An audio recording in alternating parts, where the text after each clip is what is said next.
Assalamualaikum warahmatullahi wabarakatuh. Kisah gadis cantik ini dipotong tangannya oleh ayahnya sendiri hanya karena bersedekah sepotong roti. Pengertian sedekah secara umum adalah mengamalkan harta di jalan Allah dengan ikhlas tanpa mengharapkan imbalan dan semata-mata mengharapkan ridhonya Allah Subhanahu wa taala sebagai bukti kebenaran iman seseorang. Di dalam Al-Qur'an Allah Subhanahu wa taala berfirman, "Apa saja yang kamu infakkan di jalan Allah niscaya akan dibalas dengan cukup kepadamu dan kamu tidak akan dizalimi ataupun dirugikan." Al-Quran Surah Al-Anfal ayat 60. Berbicara tentang bersedekah, ada satu kisah yang menyedihkan namun penuh hikmah, yaitu tentang seorang wanita yang dipotong tangannya oleh ayahnya sendiri karena telah memberi sepotong roti kepada seorang fakir yang meminta-minta. Lantas bagaimana bisa seorang ayah sampai tega memotong tangan anak gadisnya sendiri? Simak kisah ini sampai akhir. Dikisahkan bahwa suatu ketika pernah terjadi peristiwa masa penceklik yang menyebabkan kekurangan makanan dalam kalangan Bani Israel. Maka pada saat itu datanglah seorang fakir yang meminta-minta menghampiri rumah seorang yang kaya dengan berkata, "Wahai Tuan, bersedekahlah kamu kepadaku seikhlas karena Allah." Setelah orang fakir itu berkata demikian, maka keluarlah seorang anak gadis dari orang kaya tersebut dan memberikan sedekah berupa sepotong roti yang masih panas kepadanya. Ketika baru saja gadis itu memberikan roti tersebut kepada orang fakir itu, lalu keluarlah ayah dari anak gadis tersebut yang ternyata memiliki sifat bakhil atau sangatlah pelit, lalu memarahi anak gadisnya karena telah memberikan sepotong roti kepada orang miskin tersebut. Dan pada akhirnya gadis tersebut dipotong tangan kanannya oleh ayahnya sendiri hingga putus. Namun gadis itu tetap hidup dengan tangan kanan yang buntung. Semenjak peristiwa itu, maka Allah Subhanahu wa taala pun mengubah kehidupan orang kaya itu dengan menarik kembali harta kekayaannya, sehingga dia menjadi orang yang fakir miskin. Dan pada akhirnya ayah yang bakhil dari gadis itu meninggal dunia dalam keadaan yang paling hina. Setelah ayahnya meninggal, anak gadis itu menjadi pengemis dan meminta-minta dari satu rumah ke rumah yang lainnya. Maka pada suatu hari, anak gadis itu menghampiri rumah seorang yang kaya sambil meminta sedekah. Dari rumah orang kaya tersebut, tak lama keluarlah seorang ibu dari rumah itu. Ibu tersebut sangat kagum dengan kecantikan dan keramahan dari anak gadis itu. Kemudian ibu orang kaya tersebut meminta anak gadis itu untuk masuk ke rumahnya. Lalu ibu itu sangat tertarik dengan gadis tersebut dan dia berniat untuk menikahkan anak laki-lakinya dengan gadis tersebut. Karena diketahui anak laki-lakinya selalu menolak untuk menikah karena alasan belum ada yang cocok dengannya. Kemudian ibu itu menyuruh gadis tersebut mandi untuk membersihkan badannya dan berhias dengan pakaian yang telah disediakan oleh ibu tersebut. Tak lama kemudian anak laki-laki dari ibu tersebut pulang ke rumah dan ibu tersebut pun langsung berkata kepadanya, "Wahai anakku, saat ini aku sudah menemukan jodoh untukmu. Kali ini kau pasti tidak akan menolaknya dan pasti cocok denganmu." Lalu anak laki-laki itu berkata, "Di manakah dia, ibu?" Lalu ibu pun segera memanggil anak gadis itu yang sudah dirias dengan pakaian yang bagus untuk diperlihatkan kepada anak laki-lakinya. Dan karena memang seorang gadis itu pada dahulunya adalah seorang yang kaya, maka setelah dirias dan dipakaikan pakaian yang bagus dan tertutup sehingga yang terlihat hanya wajahnya saja, gadis itu pun tetap terlihat sangat cantik. Kemudian anak laki-laki dari ibu kaya tersebut pun terpesona dengan kecantikan wajah gadis itu. Lalu ia berkata kepada ibunya, "Wahai ibu, aku menyukai gadis ini." Kemudian ibu itu pun langsung mengadakan pernikahan anak laki-lakinya dengan seorang gadis tersebut. Maka setelah acara pernikahan itu selesai, ibu itu pun memberikan pakaian dan perhiasan serta perlengkapan lainnya untuk sang gadis. Lalu tibalah pada malam harinya ketika pengantin baru ini ingin makan bersama, dan makanan pun sudah dihidangkan di atas meja. Sang suami pun mengajak istrinya yang tak lain adalah gadis itu untuk makan bersamanya. Namun siapa sangka bahwa suaminya tersebut tidak mengetahui bahwa tangan kanan dari wanita itu sesungguhnya buntung, karena selama ini tangannya selalu tertutup dengan pakaian panjangnya, dan ibunya pun juga merahasiakan keadaan tersebut pada anaknya. Ketika suaminya menyuruh dia makan bersama, dia pun makan dengan menggunakan tangan kirinya. Saat suaminya melihat keadaan istrinya makan dengan menggunakan tangan kiri, suami tersebut pun heran dan berpikir, mungkin karena dia adalah seorang yang fakir, maka tidak mengerti adab dalam bermakan dan adab dalam kesehariannya. Dan kemudian suami itu berkata kepada istrinya, di dalam ajaran Islam, makan menggunakan tangan kiri adalah sesuatu yang dilarang atau diharamkan. Oleh karena itu, makanlah dengan menggunakan tangan kanan dan bukan dengan tangan kirimu. Setelah sang suami berkata demikian, maka istrinya itu hanya terdiam dan tetap makan dengan tangan kirinya, walaupun suaminya berulang kali memberitahunya bahwa itu adalah perbuatan yang dilarang oleh agama. Keluarkanlah tangan kananmu itu, wahai hamba Allah. Sesungguhnya kamu telah menyedekahkan sepotong roti dengan ikhlas karena aku, maka tidak ada halangan bagiku untuk memberikan kembali tangan kananmu itu.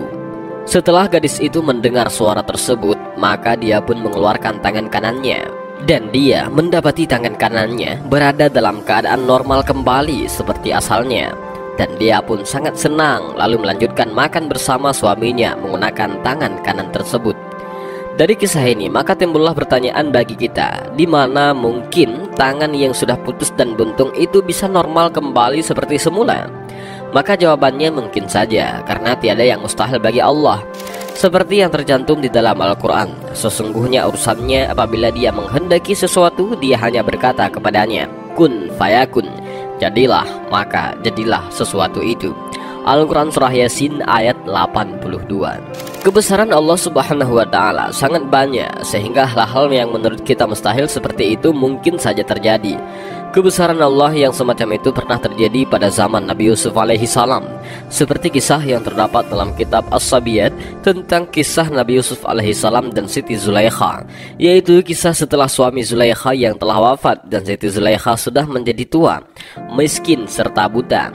Namun walaupun seperti itu, rasa cintanya kepada Nabi Yusuf semakin hari semakin besar, dan di saat itu dia masih belum beriman kepada Allah.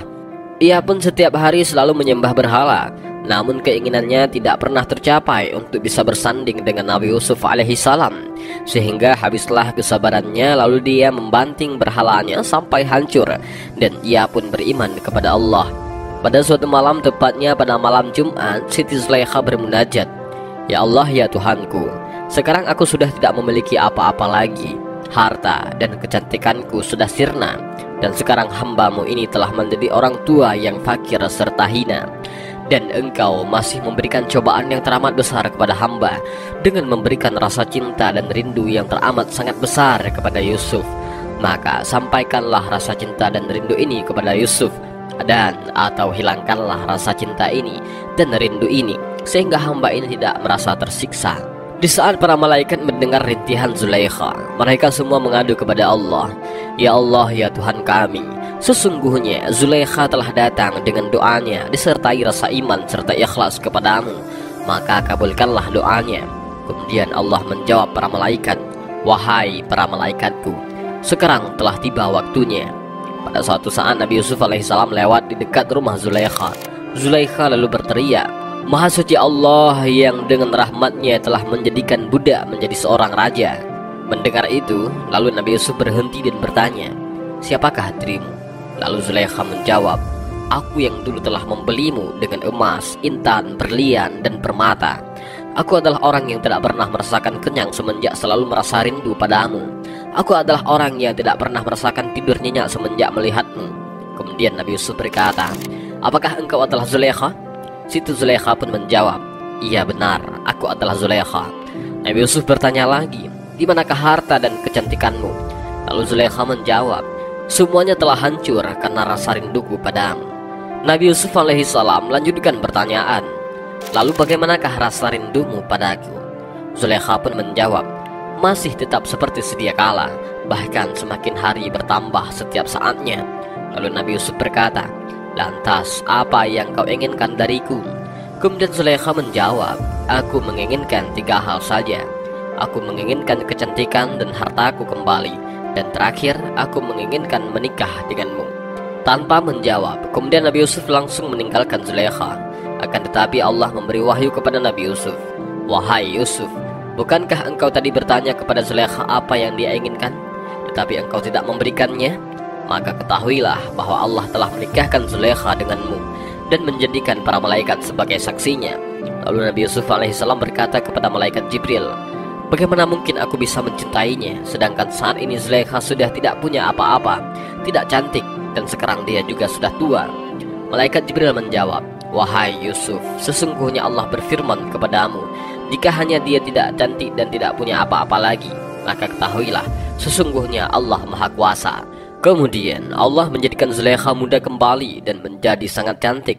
Bahkan dia seperti berusia saat 14 tahun. Dan Allah memberikan rasa cinta dan rindu dalam hati Nabi Yusuf. Dan sekarang semuanya telah berubah. Yang dulunya adalah orang yang selalu mencintai dan merindukan, sekarang menjadi orang yang paling dicintai dan dirindukan. Setelah itu, Nabi Yusuf membawa Zulaikha pulang dan hendak ingin berbincang kasih dengannya. Akan tetapi ternyata Zulaikha sedang melaksanakan sholat dan Nabi Yusuf dibuat lama sekali menunggu Zulaikha yang tidak kunjung selesai dari sholatnya, hingga hampir habis kesabaran Nabi Yusuf alaihissalam. Lalu Nabi Yusuf berkata, wahai Zulaikha, bukankah engkau yang dulu tidak sabar sampai menarik bajuku saat aku hendak lari darimu? Dan ketika Zulaikha selesai sholat, dia menjawab, iya, itu memang aku yang melakukannya, namun hatiku sekarang tidaklah seperti dulu. Kemudian Zulaikha hendak melaksanakan sholat lagi, akan tetapi Nabi Yusuf menarik bajunya hingga baju itu tersobek. Kemudian datanglah malaikat Jibril membawa wahyu, wahai Yusuf, sekarang telah impas baju dibalas baju, jadi jangan engkau dan Zulaikha saling mencela. Dan itulah dua kisah penuh hikmah dari seorang gadis dermawan dan Siti Zulaikha. Semoga dari kisah ini dapat memberikan manfaat di dunia dan akhirat bagi kita semua. Dan mudah-mudahan video ini bermanfaat. Allahu a'lam bishawab. Assalamualaikum warahmatullahi wabarakatuh.